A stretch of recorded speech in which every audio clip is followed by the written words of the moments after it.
Sustainability is absolutely an issue for real estate finance. Anyone who's providing capital to property, be that equity investors or lenders, is increasingly aware of the amount of capital expenditure that's going to be needed. A lot of people are sitting on assets which don't hit sustainability, ESG. How do they finance redoing their buildings so that it's relevant for the future?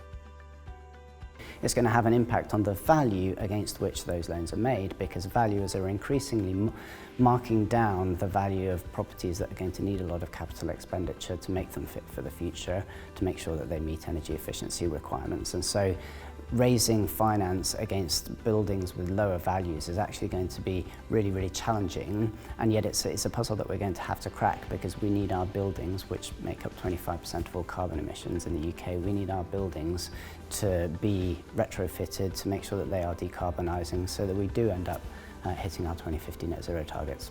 I think we are seeing sustainability as a real factor in property finance. Obviously we see products that have margin ratchets, for example, around EPC ratings, and that's probably a fairly broad brush approach. But not least from the capital and investor side, we are getting increasingly challenged on what we as lenders can do over and above something like a simple margin ratchet. So yes, I think it is becoming a really important topic. What's been really interesting this morning is that all the lenders have talked about sustainability as probably their main focus going forward. Sitting in the office that I do, it's a transactional market. We talk about investment development, but most importantly leasing, and it all comes from what does the tenant ask for first. Outdoor space, they want opening windows, they want all of those important end of trip things that we talk about, and it's also moving away from gas-fired boilers. This is a major part of moving forward to hit our ESG standards. I'm very aware of the fact that people have to raise finance in order to do property development. A lot of that is based in green finance initiatives, and that is how UK institutions are raising new money.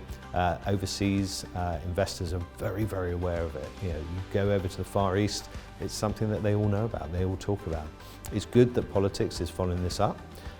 There are going to be fines if you don't comply with certain ESG criteria, and I think that's can only be a good thing going forward for our market. It's still a slow, painful, iterative process, but we have minimum energy efficiency standards, we have a government task force on energy efficiency, but there's a lot of work going on in that space, and I think the real estate market might be, parts of it, particularly the mid-market, might be just trundling along worrying about other things at the moment, but that is going to come, I think, front of mind fairly quickly. I think there's a lot going on. So are there any specific incentives associated with decarbonisation and sustainability activities? Not really, unfortunately. The tax incentives that are in place are generally broad brush and are agnostic in terms of technology and sustainability in particular. We do have a land remediation relief which can provide a specific 150% deduction for remediation of contaminated land, but there aren't anything specifically around decarbonisation activities. We have been pushing and lobbying with government to try and ensure that future incentives are targeted and enhanced to help taxpayers.